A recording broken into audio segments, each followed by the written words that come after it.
भगवते वासुदेवाय। ओम नमो भगवते वासुदेवाय। ओम नमो भगवते वासुदेवाय।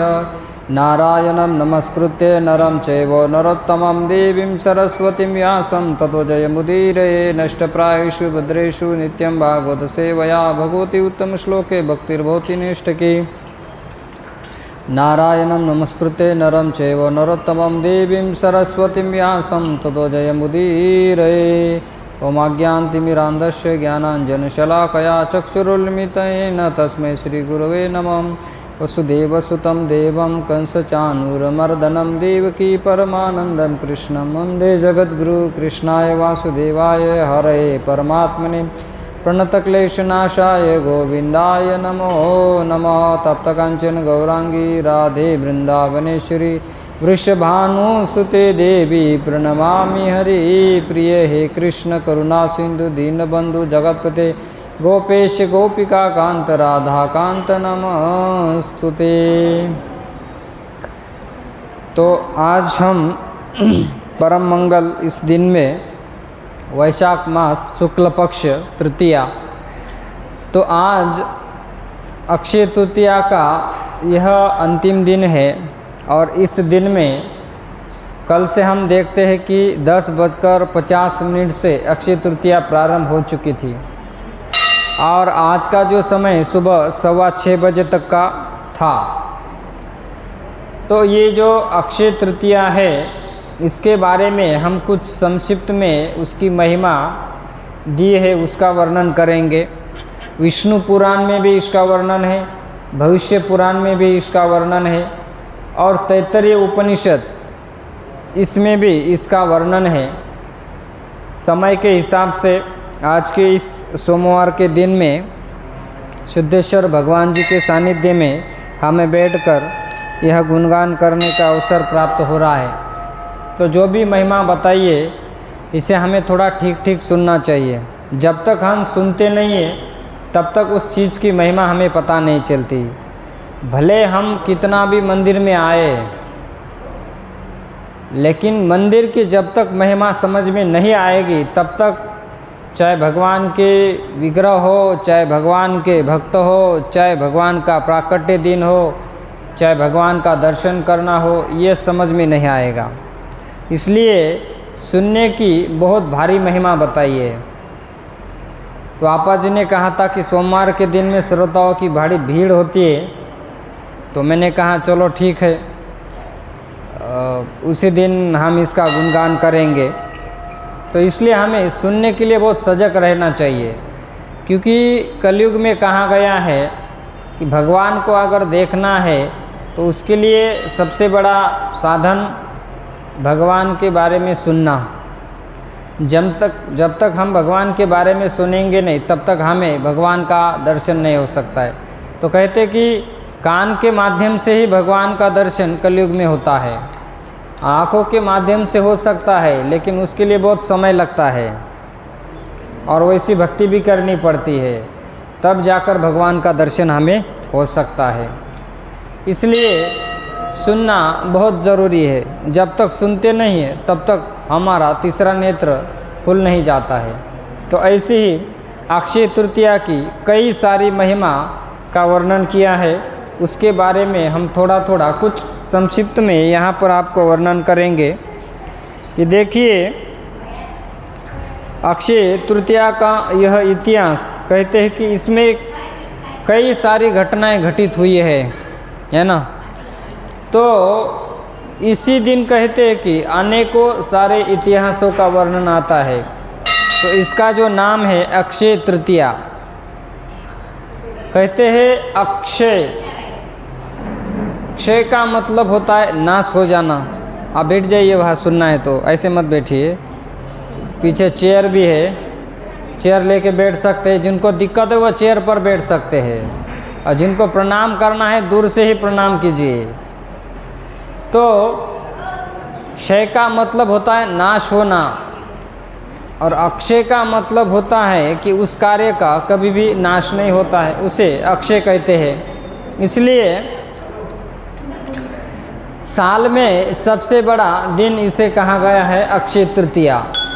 चाहे भौतिक कार्य के लिए हो, भौतिक के लिए नहीं, लेकिन आध्यात्मिक कार्य के लिए बहुत बड़ा दिन कहा गया है इसमें। इसलिए कहते हैं कि सुबह ब्रह्म मुहूर्त से लेकर रात तक हमें एक एक क्षण सर्वोत्तम कार्य में लगाना चाहिए और इसमें भौतिक कोई कार्य नहीं करना चाहिए। पूरा समय भगवान की भक्ति में लगाना चाहिए, ताकि इस दिन हम जो भी कार्य करते हैं इसका फल अक्षय रहता है। अक्षय माने मरने के बाद भी इसका फल हमें प्राप्त हो जाता है। इतनी भारी इस दिन की महिमा कही गई है। कहते कि इस दिन कुबेर का दिन भी कहा गया है। आपके यहाँ कोई डिसिप्लिन नहीं है मंदिर में, कोई प्रवचन करता है तो बातें करते हैं लोग। समझना चाहिए ना, मंदिर में प्रवचन चल रहा है तो बातें नहीं करनी चाहिए। तो कहते हैं कि यह जो दिन है, इसी दिन माँ लक्ष्मी ने अपनी कृपा, जो धन के देवता हैं कुबेर जी, इनके पास धनाढ्य धन है, तो इसी दिन इन्होंने इनके ऊपर भारी मात्रा में धन प्रदान किया था। तो कहते कि वह अक्षय तृतीया के दिन ही उन्होंने उनको यह प्रदान किया था। ये एक महिमा हो गई। दूसरी कहते हैं कि पुराणों में ऐसे लिखा है कि अक्षय तृतीया के दिन हमें अन्नदान करना चाहिए। अन्नदान करने से क्या होता है? कहते कि इस दिन अन्नदान करने से हमें भक्ति में बढ़ोतरी तो होती है, लेकिन आध्यात्मिक लाभ प्राप्त होता है। इसलिए हमें अपने सामर्थ्य के अनुसार अन्नदान करना चाहिए और उस अन्नदान में प्याज और लहसुन नहीं डालना चाहिए, क्योंकि ये सात्विक नहीं आहार है। अन्नदान जो भी हो, ये दो चीज़ें छोड़ के अन्नदान करना चाहिए। अगर भंडारा कर रहे तो उसमें प्याज लहसुन वर्ज्य होना चाहिए, तभी यह सात्विक अन्नदान कहलाता है। तो कहते हैं कि इस दिन अन्नदान करने से हमें आध्यात्मिक लाभ की प्राप्ति होती है। यह एक आज के दिन की महिमा बताई है। आगे कहते हैं कि पितरों को तर्पण देने की महिमा है। साल भर में भले ही हम अपने पितरों को स्मरण करें ना करें, लेकिन कहते हैं कि अक्षय तृतीया के दिन हम जो भी घर में भोजन बनाते हैं वो भगवान को भोग लगाना चाहिए, और वही भोजन हमारे जो पितरगण हैं उनको भोजन दिखाना चाहिए। पितरगण संतुष्ट हो जाते हैं और हमें आशीर्वाद देते हैं। तो कहते हैं कि अक्षय तृतीया के दिन हमें पितरगणों को भोजन देना चाहिए। अगर पितर हमारे रुष्ट है तो हमें अपने परिवार में कई सारी समस्याओं को उठाना पड़ता है, क्योंकि पितर जो चले गए हैं वो हमें अपना सब कुछ छोड़ के चले गए हैं। धन छोड़ के चले गए हैं, कुल छोड़ के चले गए हैं, अपना उन्होंने नाम दे के चले गए हैं, तो उनका भी हिस्सा है। इसलिए हमें उनको साल भर में कुछ अगर नहीं कर पाए तो अक्षय तृतीया के दिन उन्हें भोजन पवाना चाहिए। उसमें खीर होना चाहिए, पूरी होना चाहिए और मिठाई होनी चाहिए। मिठाई में खीर होनी चाहिए तो वो तृप्त हो जाते हैं। तो कहते हैं कि आज के दिन पितरों को तर्पण देना चाहिए। यह भी भारी महिमा इसमें बताइए। और उनके लिए कथा कीर्तन करना चाहिए उस दिन पितरों के लिए। यह करने से पितरगण संतुष्ट हो जाते हैं। तो पितरों को तर्पण देने की यह महिमा अक्षय तृतीया के दिन बताई गई है। नेक्स्ट कहते हैं पवित्र नदी में स्नान करना। अक्षय तृतीया के दिन पवित्र नदी में स्नान करना चाहिए। अगर किसी कारणवश हम मंदिर में नदी में जाकर स्नान नहीं कर सकते हैं तो हम जहाँ भी नहाते हैं, जैसे बाथरूम में नहाते हैं, तो नहाते समय कहते हैं कि हमें उस नदी का स्मरण करना चाहिए और नदी का स्मरण करके स्नान करना चाहिए। स्मरण करके स्नान करने से भी हमें उसका फल प्राप्त हो जाता है। जैसे कहा गया है कि हम स्नान कर रहे तो नहाते समय हमें भगवान के नाम का उच्चारण करना चाहिए। तो नहाते समय ऐसे नहीं कि जानवर की तरह चुपचाप खड़े रहो, नहाते समय भगवान का जो भी नाम है उसका उच्चारण करते हुए नहाना चाहिए। वैसे कहते हैं कि अगर हम स्नान करने के लिए नहीं जा सकते तो हमें वहाँ रह के स्मरण करना चाहिए। यह करने से हमें इसका फल प्राप्त हो जाता है। स्नान करने की बड़ी महिमा भारी इसमें वर्णन की गई है। आगे कहते हैं कि आज के दिन विशेष करके सबसे भारी बात कही गई है कि गौ ग्रास खिलाना चाहिए, गौ माता को घास खिलाना चाहिए, चाहे बछड़ा हो चाहे बछड़ी हो, समझ रहे ना। तो इनको हमें घास खिलाने की विशेष भारी महिमा आज के दिन में बताई गई है। अब गौ माता को घास खिलाने की बड़ी भारी महिमा है। ऐसा कहा गया है कि अगर प्रतिदिन हम गौ माता को घास खिलाते हैं तो हमारा जो पितृदोष है यह भी नष्ट हो जाता है। श्रीमद् भागवतम के तृतीय स्कंद में वर्णन आया है भागवत में कि 100 तनु। अब मैत्रेय जी और विदुर मुनि का संवाद हो चुका है, तो कहते हैं कि ये जो गौ माता है ये साक्षात भगवान का 100 तनु है। तनु माने शरीर है, और गौ माता में सब देवताओं का निवास भी है। और जैसे कहते हैं कि हमारी सप्त माता है, उनमें से एक माता है गौ माता। अगर गौ माता संतुष्ट हो जाती है तो उनकी कृपा से हमें कुछ भी प्राप्त हो सकता है।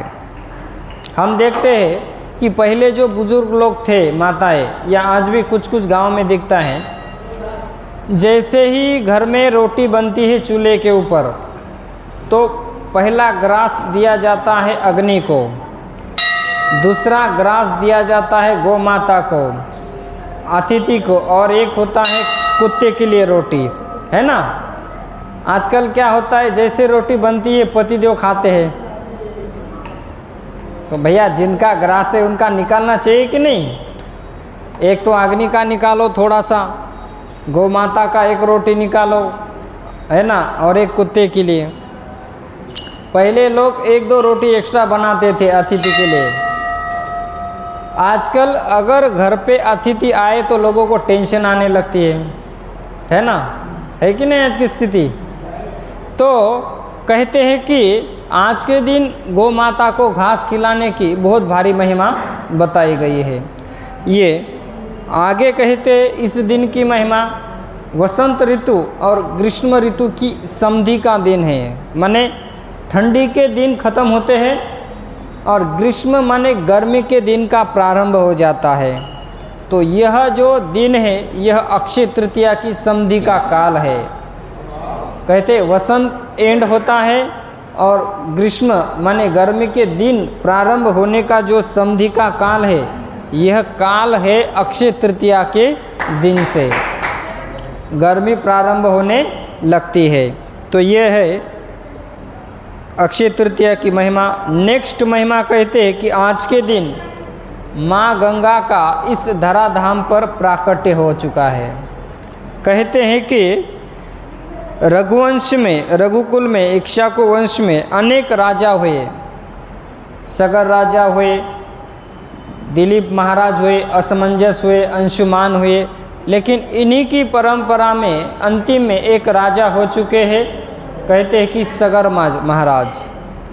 तो सगर महाराज ने अपने पूर्वजों का उद्धार करने के लिए कहते हैं कि कई समय तक लंबी तपस्या की। अब देखिए इनका एक नाम हो चुका है भगीरथ। भगीरथ इस शब्द का अर्थ होता है अथक प्रयास। मतलब इन्होंने जो परिश्रम किया इसमें कुछ सीमा नहीं थी। इनकी कई सारी पीढ़ियां बीत चुकी थी प्रयास करते करते। अचमंजस हो गए, दिलीप महाराज हो गए, इक्ष्वाकु राजा हो गए,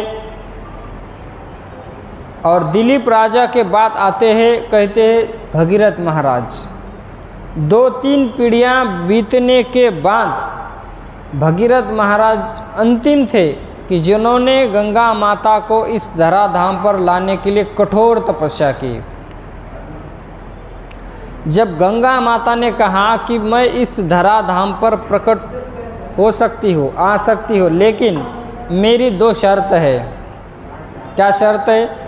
गंगा माँ ने कहा कि देखो मैं इस धराधाम पर तो आऊँगी, लेकिन मेरा जो भार है, मेरा जो प्रवाह है जल का, इसे कोई रोक नहीं सकता, मैं सीधे पाताल में चली जाऊँगी।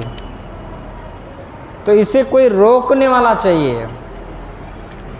तो भगवान शिव जी ने कहा कि मैं आपका जो भार है, जल का प्रवाह है, इसे मैं रोक लूँगा, अपने जटा में बांध लूँगा और अपने शरीर से इन्हें धीरे धीरे नीचे प्रवाहित करूँगा। तो कहते हैं कि यह कही बात। उसके बाद जब उन्होंने अपनी दूसरी शर्त रखी, क्या शर्त रखी? इस धराधाम पर मैं जब आऊँगी तो इसमें पापी तापी लोग आकर स्नान करेंगे और मैं अपवित्र हो जाऊँगी, है ना। तो मुझे पवित्र करने के लिए भी कोई चाहिए। तो भगीरथ महाराज ने कहा कि आप चिंता मत कीजिए, जो भगवान कृष्ण के, राम के जो शुद्ध भक्त जब आप में आकर स्नान करेंगे तो आप में पवित्रता फिर से आएगी, मैलापन दूर चला जाएगा। यह जो 2 शर्त जब एक्सेप्ट की तो माता गंगा ब्रह्म लोक से निकल गई, ब्रह्मा जी के लोक से निकलते निकलते कैलाश लोक में आ गए और कैलाश लोक से शिव जी के जटा में शिव जी ने उन्हें धारण किया, भगवान भोलेनाथ ने। और यहाँ से लेकर अपने शरीर से उन्होंने अलग अलग धाराएं की, अलकनंदा, मंदाकिनी। जैसे हम देखते ना कि गंगा माता के कई नाम हैं, लेकिन है एक, लेकिन नाम अलग अलग हो चुके हैं उनके। स्वर्ग में कुछ अलग नाम है, धराधाम पर आने के बाद उनके अनेक, जैसे कहते हैं ना कि जल की अनेक धाराएं बहती है, मंदाकिनी, अलकनंदा, ऐसे करके उन्होंने यहाँ पर कहते कि जब ये नीचे आए तो गंगोत्री से होकर प्रयाग, प्रयाग से होकर गंगा सागर, तो ऐसे करते करते कहते कि धरती पर जब गंगा माँ प्रकट हुई, माने धरती को टच करने का जो डेट है निकल तो गई, लेकिन इस धराधाम पर जब प्रकट हुई, स्पर्श हुआ भूमि का, तो वो डेट है अक्षय तृतीया का दिन। इसी दिन धराधाम पर गंगा माँ प्रकट हुई, अक्षय तृतीया के दिन। और सगर महाराज के जितने भी पूर्वज थे 60,000, उनका उन्होंने उद्धार किया। तो कौन से दिन? बोले अक्षय तृतीया के दिन गंगा माँ इस धराधाम पर प्रकट हो गई। नेक्स्ट महिमा कही गई है, कहते हैं कि एक बहुत बड़े गरीब ब्राह्मण थे, भगवान कृष्ण के भक्त थे सौराष्ट्र में, और उनके पत्नी का नाम था सुशीला।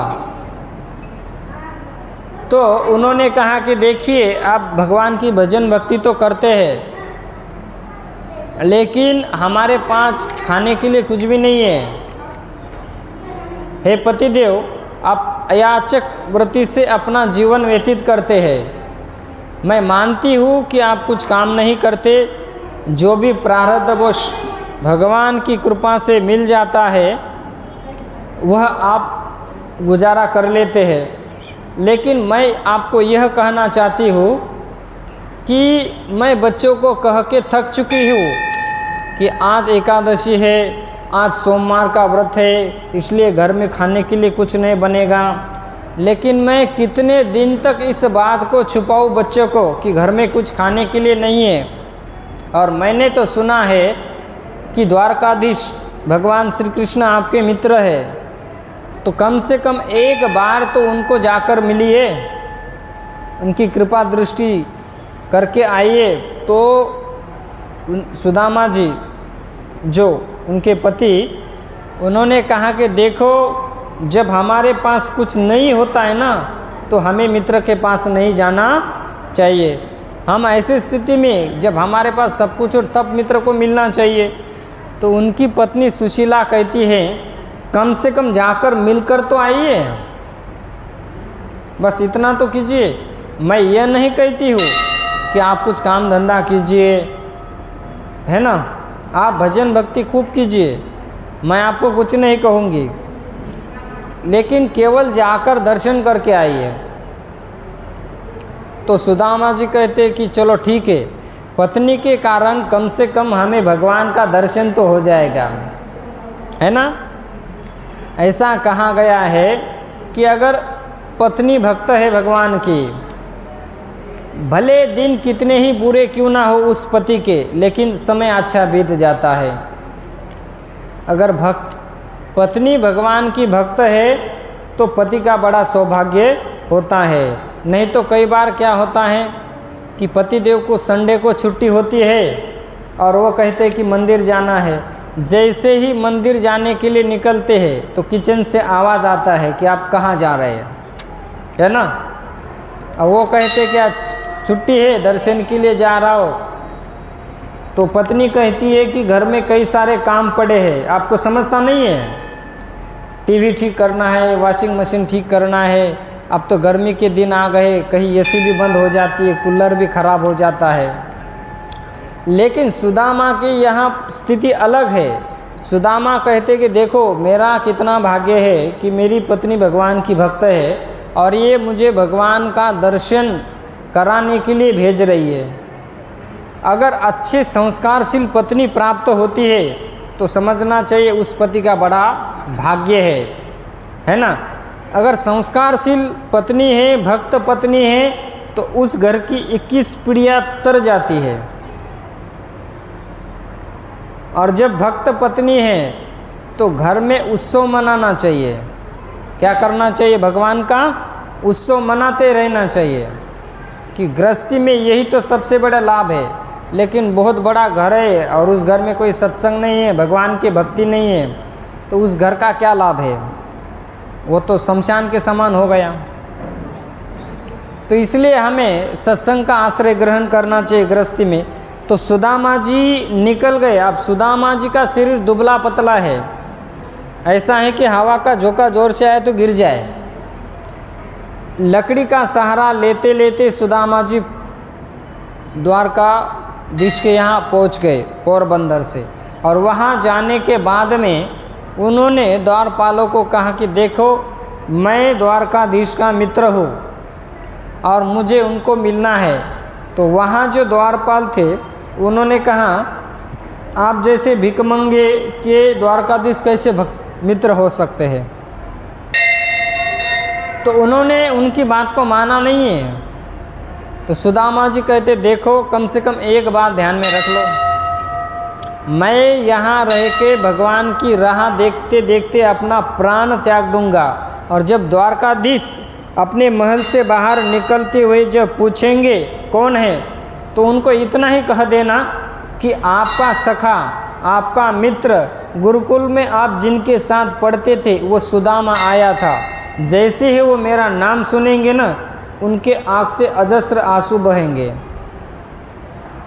तो एक द्वारपाल के मन में दया आए कि हो ना सकता है, मैंने हो ना हो, हम जाकर बात करते हैं। द्वारपाल जब अंदर गए, भगवान अपने महल में बैठे थे अपनी पत्नियों के साथ सिंहासन पर आनंद में।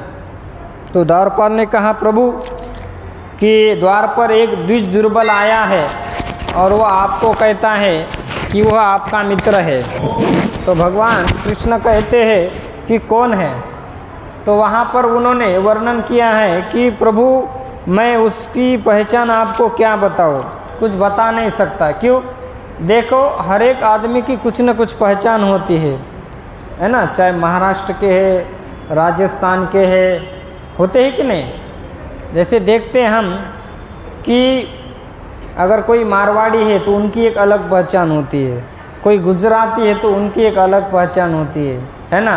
कोई मराठी है तो उनकी एक अलग पहचान होती है, कोई राजस्थानी है तो उनकी है, कोई पंजाबी है तो उनकी अलग अलग पहचान होती है। बोले उनके ऐसा कुछ नहीं, शीश पगान जगह तन पे कहाँ से आया बसो एक गामा। और कहते धोती फटी सी लटी दुपटी अरुपाय उपान की सामा। बोले सिर पर कुछ नहीं है, जो भी वस्त्र धारण किया हुआ है वो फटा है, उपानह, उपानह समझते, माने ये संस्कृत शब्द है। उनके पैर में कुछ चप्पल भी नहीं है, जूता भी नहीं है प्रभु, लेकिन एक ही बात कहता है कि नाम है सुदामा। कहते कि जैसे ही भगवान श्री कृष्ण ने ये नाम सुना तो भगवान सिंहासन से उठ गए और भगवान ऐसे दौड़ने लगे जैसे युद्ध में लोग कैसे भागते हैं, वैसे भगवान दौड़ने लगे। अब सब भगवान की जो रानियां थी सब देखती रही प्रभु को कि बिना भगवान अपना उपानह धारण करते हुए अपने महल से भाग रहे। जितने भी सैनिक थे सब भगवान को देख रहे। भागते भागते भगवान का दुपट्टा गिर गया और भगवान जब द्वारिका में बाहर आए, सुदामा सुदामा कहते हुए जब भगवान सुदामा जी को मिले और क्रंदन करने लगे कि हाय सुदामा, कितने दिन गए, तुमने मुझे कभी भी याद नहीं किया। भगवान के आँख से अजस्र आंसू बह रहे थे और सुदामा जी के आँख से भी आंसू बह रहे थे। भगवान को सुदामा को छोड़ने की इच्छा नहीं हो रही थी। तो उसी स्थिति में हृदय से लगाया और भगवान कृष्ण ने सुदामा को अपने महल में लेके आए, महल में बिठाया। भगवान की कितनी पत्नियां हैं? 16,108। तो भगवान ने सुदामा जी के पैर में देखा कंकड़ लगे हुए, पत्थर लगे हुए। भगवान ने बिठाया, भगवान के आँख से अजस्र आंसू आ रहे हैं। पत्नियों को कहा जल और पात्र लेकर आओ, लेकिन भगवान इतने क्रंदन कर रहे, इतने क्रंदन कर रहे कि भगवान के आँख से अजस्र आंसू बहते हुए सुदामा के चरण पर गिर गए और सुदामा के चरण भगवान ने अपनी आंखों से धो लिए। जो जल था और पात्र था वो धरा के धरा उनके पत्नियों के हाथ में रह गया। तो भगवान कहे कि सुदामा तुमने बड़ी देर कर दी, बहुत विलंब किया। तो कहते हैं कि सुदामा और भगवान कृष्ण का जो मिलन हुआ है वो अक्षय तृतीया के दिन हुआ है। अब ये कथा बहुत बड़ी है, लेकिन हमें सुननी इसकी महिमा। तो भगवान कृष्ण और सुदामा का मिलन अक्षय तृतीया के दिन हुआ है। आगे कहते हैं, इसी में वर्णन किया गया है कि आप सब जानते हैं आषाढ़ मास के द्वितीय दिन से जगन्नाथपुरी में जगन्नाथ बलदेव सुभद्रा जी के लिए जो रथ बनते हैं, है ना, भगवान की रथ यात्रा निकलती है जगन्नाथपुरी में जुलाई महीने में, है ना, गर्मी के समय। अब महाराष्ट्र में तो बारिश होती है, लेकिन उधर तूफान गर्मी होती है, ऐसे प्रेशर से लोग पानी छोड़ते हैं सब जगह। यूपी में अगर आप जाएंगे जुलाई के समय में इतनी गर्मी होती है, तूफान गर्मी होती है। महाराष्ट्र में मई में नॉर्मल टेम्परेचर की गर्मी है, लेकिन वहाँ इतनी गर्मी होती है ना, सहना कठिन हो जाता है। महाराष्ट्र में बारिश होती है उस समय। तो कहते कि आषाढ़ मास के द्वितीय दिन से जगन्नाथ बलदेव सुभद्रा के लिए कुछ सेलेक्टेड लोग ही वो लकड़ी लाते हैं, उसको काटते हैं और जगन्नाथ बलदेव सुभद्रा का रथ बनाने का प्रारंभ हो जाता है।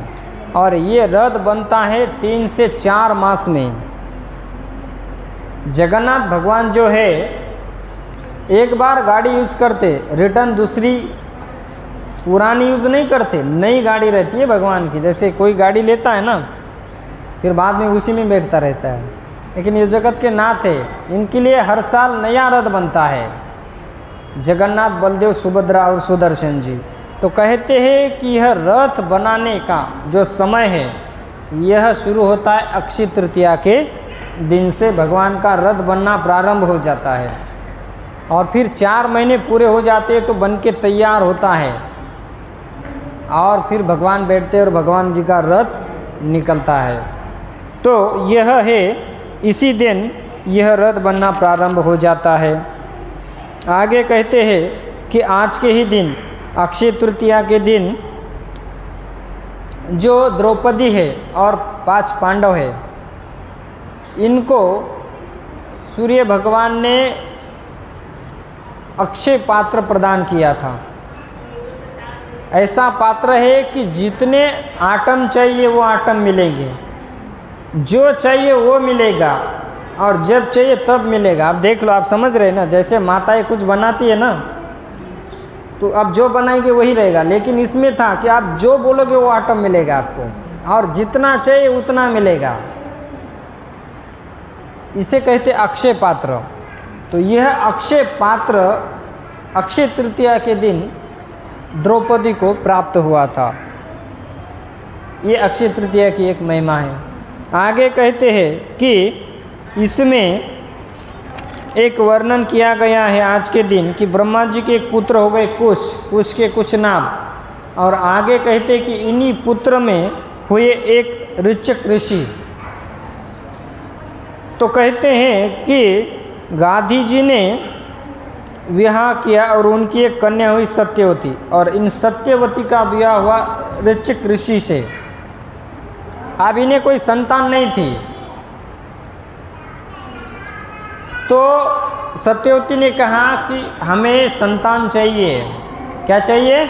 संतान। तो ऋचक ऋषि ने कहा ठीक है, कल हम यज्ञ करेंगे और उसमें जो चरु प्राप्त हो जाएगा उससे हमें संतान प्राप्त होगी।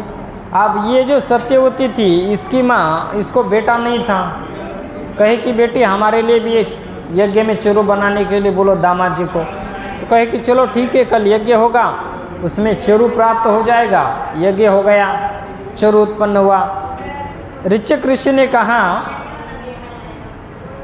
कि ये तुम चरु ग्रहण करो सत्यवती को, और ये तुम्हारे माँ के लिए। अब देखो, दुनिया में स्वार्थ तो होता है महाराज, बिना स्वार्थ के दुनिया नहीं चलती है। माँ ने कहा बेटी तुम्हारे लिए बहुत बढ़िया चरु किया होगा तुम्हारे पति ने, हमारे लिए थोड़ा हल्का किया होगा।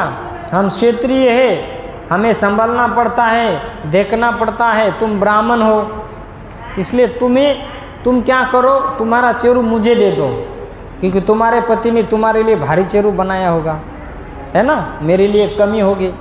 तो बेटी को कहा कि एक्सचेंज करेंगे। माँ ने बेटी को, तो बेटी ने बात मान ली, है ना। आजकल कई बार होता है कि माँ शिक्षाएं देती है ना, शादी होने के बाद ये करो, सत्यानाश हो जाता है उसके परिवार का, संसार का। अगर अच्छी संस्कारशील माता है तो ठीक है, नहीं तो आज इस फोन के माध्यम से सब बर्बादी हो रही है। अच्छे संस्कार देने चाहिए। अब एक दिन सत्यवती ने कहा कि पतिदेव आपको बताओ मजे की बात। क्या? बोले आपने जो चरु उत्पन्न किया था ना, इसको हमने एक्सचेंज किया है, बदल दिया है। ऋचक ऋषि माथा पीटने लगे, ये क्या किया तुमने?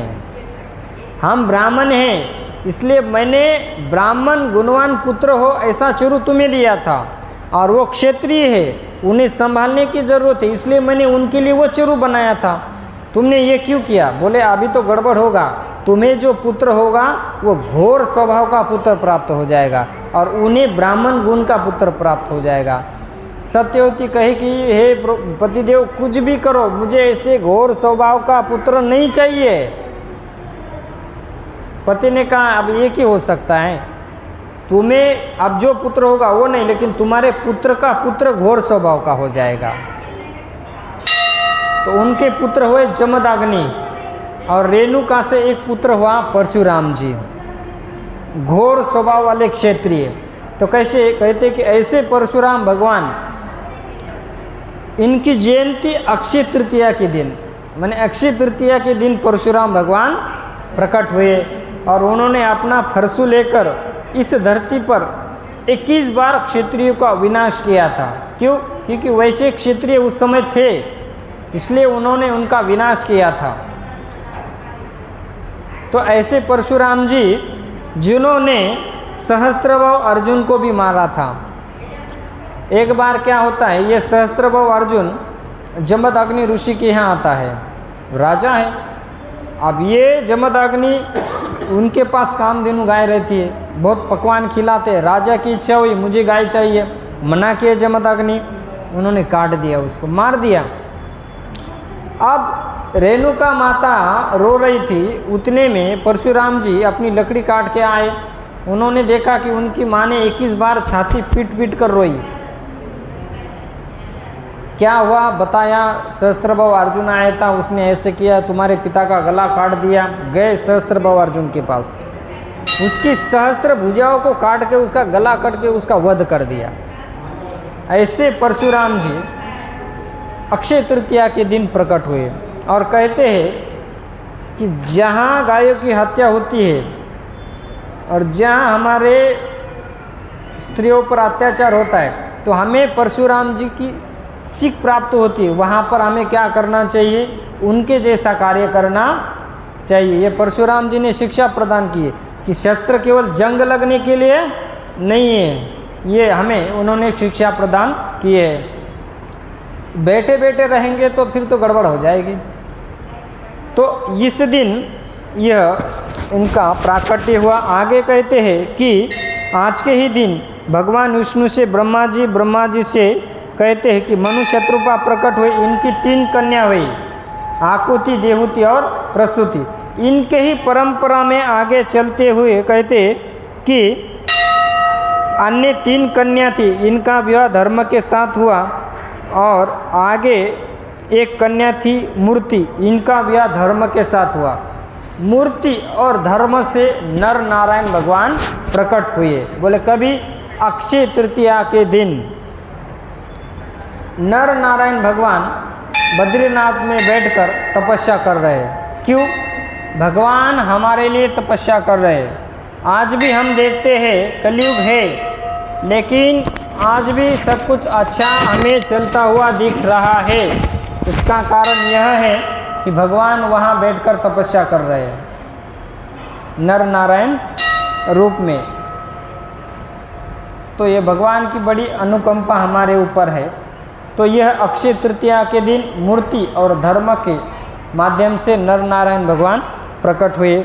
आगे कहते हैं कि आज के दिन की महिमा है कि आज के ही दिन अक्षय तृतीया के दिन जो हमारे 4 धाम हैं, जैसे कहते हैं बद्रीनाथ, तो बद्रीनाथ के जो द्वार है ना, वह अक्षय तृतीया के दिन खुलते हैं। इसलिए हम देखते हैं लोग भाग जाते हैं, माने यात्रा के लिए निकलते हैं। जैसे हमारे यहाँ से 150 लोग निकल गए, बोले 4 धाम करना है ना।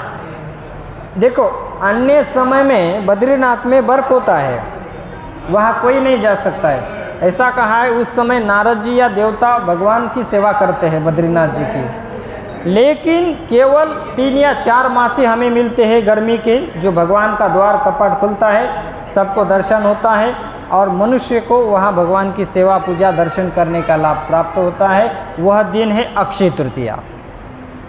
आगे वर्णन करते हैं कि हमारे ब्रह्म मध्व गौड़ीय संप्रदाय में एक आचार्य हुए माधवेंद्रपुरी। उन माधवेंद्रपुरी ने वृंदावन में गिरिराज गोवर्धन के तलहटी में श्रीनाथ भगवान थे, माने गोपाल जी, उन गोपाल जी को प्रकट किया और वह उनकी स्थापना की और उनकी सेवा आरंभ की। ये हुआ अक्षय तृतीया के दिन। आगे की महिमा कहते हैं कि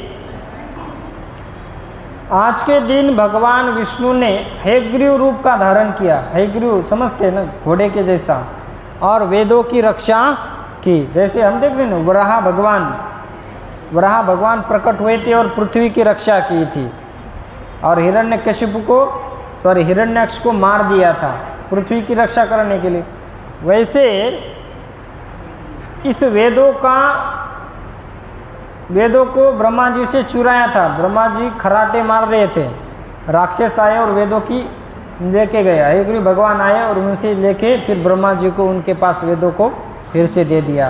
तो भगवान विष्णु हैग्रीव रूप में आए आज के दिन और उन्होंने उसकी रक्षा की। आगे कहते हैं आज के दिन जैसे हम देखते हैं कि 4 युग है, सत्ययुग है, त्रेता युग है, द्वापर युग है और अभी जो चल रहा है कलयुग है ना। हम सब कलयुग में हैं। कहते हैं कि ये 4 युग है, लेकिन इन युग का प्रारंभ कब होता है? जैसे पहला युग है सतयुग, तो कहते हैं कि सतयुग का प्रारंभ होने का पहला दिन और त्रेता युग का प्रारंभ होने का पहला दिन अक्षय तृतीया से प्रारंभ होता है। समझ रहे? सत्ययुग का पहला दिन अक्षय तृतीया से, और कहते हैं कि त्रेता युग जैसे शुरू होने वाला है उसका पहला दिन है अक्षय तृतीया। तो कहते हैं कि ये डेट है अक्षय तृतीया से सतयुग और त्रेता युग का प्रारंभ होता है।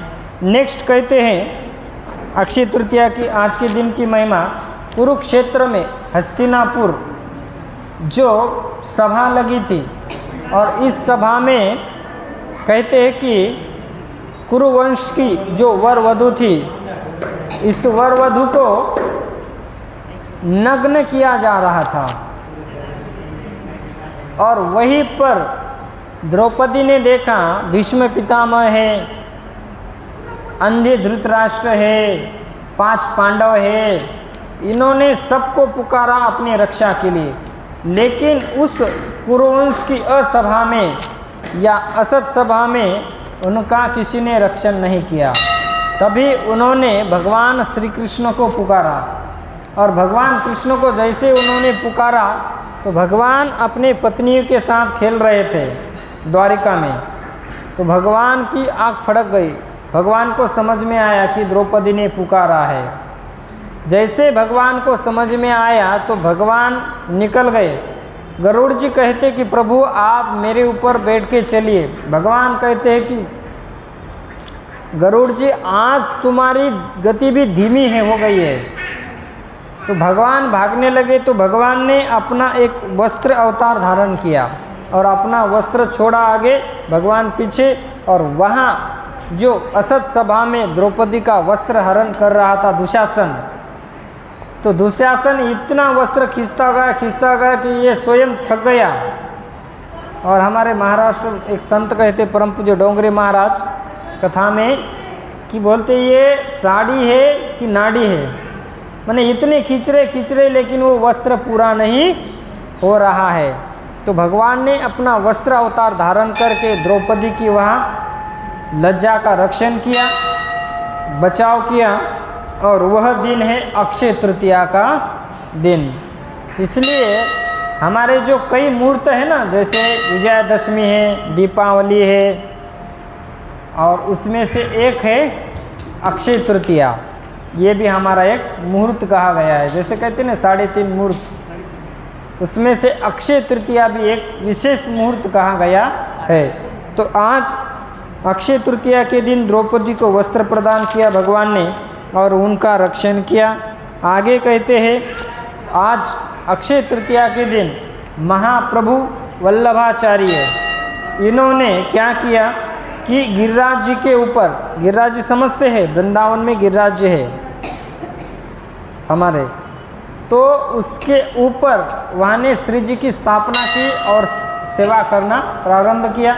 आज भी वहाँ की सेवा चल रही है और सेवा से लोग लाभ लेते हैं और धन्य होते हैं। आगे है कुबेर जी को बलाढ्य माने बहुत प्रचुर मात्रा में धन प्रदान किया लक्ष्मी माता ने, वह दिन है अक्षय तृतीया। नेक्स्ट कहते हैं वृंदावन में एक बहुत फेमस मंदिर है, आप लोग सब सुने होंगे, जिनका नाम है बांके बिहारी। तो 365 दिन है, इन 365 दिन में से केवल आज के ही दिन बांके बिहारी भगवान के चरण का दर्शन प्राप्त होता है, वो केवल अक्षय तृतीया के दिन। इतनी भीड़ होती है, बहुत खतरनाक भीड़ होती है, ऐसी ही भीड़ होती है। अब हम जाते हैं डेली उसी रास्ते से जाते हैं गुरुजनों के पास पढ़ने के लिए, तो इतना राड़ा रहता है, इतनी गर्दी रहती है, आराम राम तूफान गर्दी रहती है दर्शन के लिए। तो बांके बिहारी का झांकी भी होता है, झांकी माने बहुत भगवान का डेकोरेशन करते हैं, सजाते हैं फूलों से, और भगवान के चरण का दर्शन सबको प्राप्त होता है। वह दिन है अक्षय तृतीया का दिन। बस ये दिन छोड़ के अन्य दिन बांके बिहारी भगवान के चरण का दर्शन नहीं होता है। हाँ, अब वहाँ भगवान का क्या है, पल पल में पर्दा लगता है, बस दर्शन किया सो पर्दा हटाते हैं, सो दर्शन हो गया फिर पर्दा लगाते हैं। क्यों? क्योंकि वहाँ एक भक्त माता थी, भगवान की बहुत प्रिय थी, और वो आई भगवान का दर्शन करने के लिए। अब भगवान के मन में आया कि मुझे इसके साथ जाना है। भगवान अपने जो भगवान का पट है वहाँ से निकल गए मंदिर से उनके पीछे। पुजारी लोग परेशान, भगवान कहाँ है, भगवान कहाँ है, भगवान भक्त के पीछे। वो भगवान की ऐसी अलग कथा है। अब तब से पुजारियों ने तय किया कि नहीं, जैसे ही कोई आएगा दर्शन करेगा झट से पर्दा लगाएंगे, पट लगाएंगे। क्यों? क्योंकि वो भक्त थी, उन्होंने आँख में आँख डाल के भगवान को देख लिया, सो भगवान निकल गए थे। तो इसलिए बांके बिहारी को पल पल में पर्दा लगाते हैं, वह पट बंद करते रहते, वृंदावन में उसे पट कहते हैं। तो हम देखते हैं कई बार कि भगवान को वहाँ पट लगाते हैं, तो वही अक्षय तृतीया के दिन ही भगवान के चरण का दर्शन हमें प्राप्त होता है। ये बांके बिहारी भगवान का दर्शन सब प्राप्त करते हैं।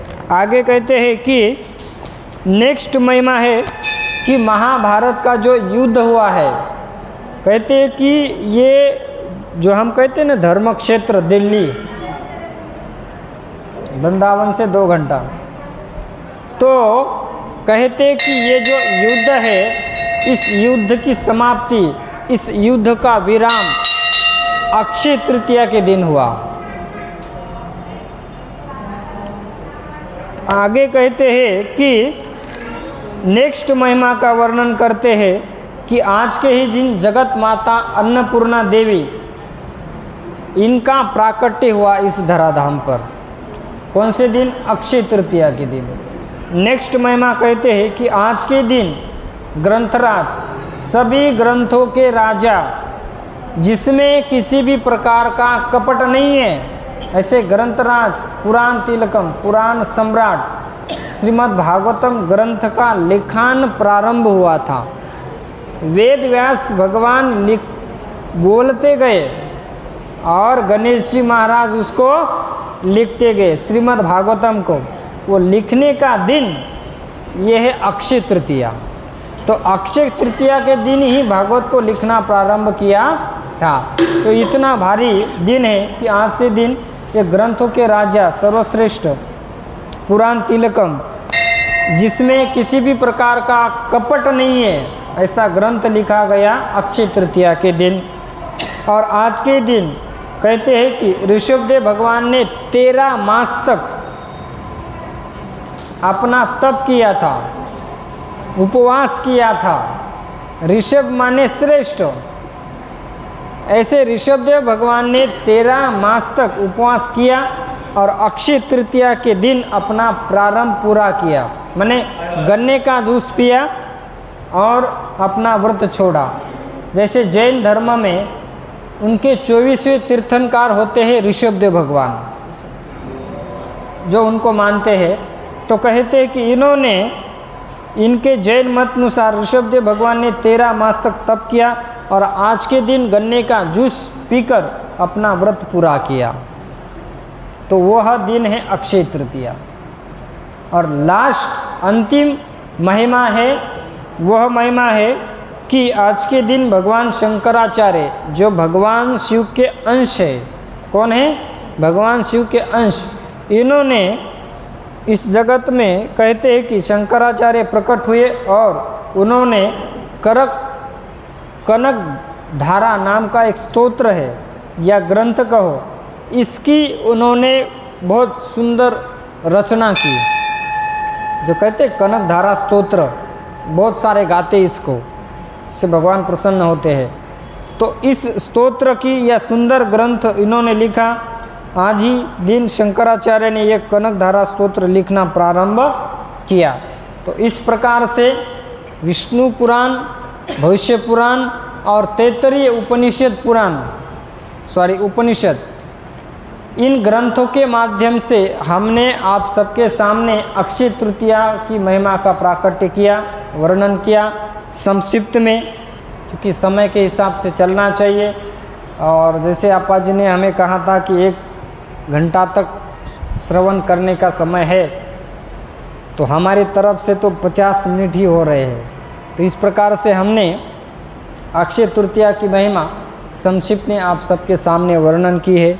इसमें से जो भी आपको अच्छा लगे उसे आप ग्रहण कीजिए, इसमें जो भी आपको कुछ त्रुटि लगे उस सब को हमारे तरफ आप छोड़ दीजिए। तो आज का ये द्वितीय दिन है अक्षय तृतीया का, और सिद्धेश्वर भगवान की कृपा से, आप सभी श्रोतागण की कृपा से हमें यहाँ गुणगान करने का अवसर प्राप्त किया। आप सभी का बहुत बहुत धन्यवाद।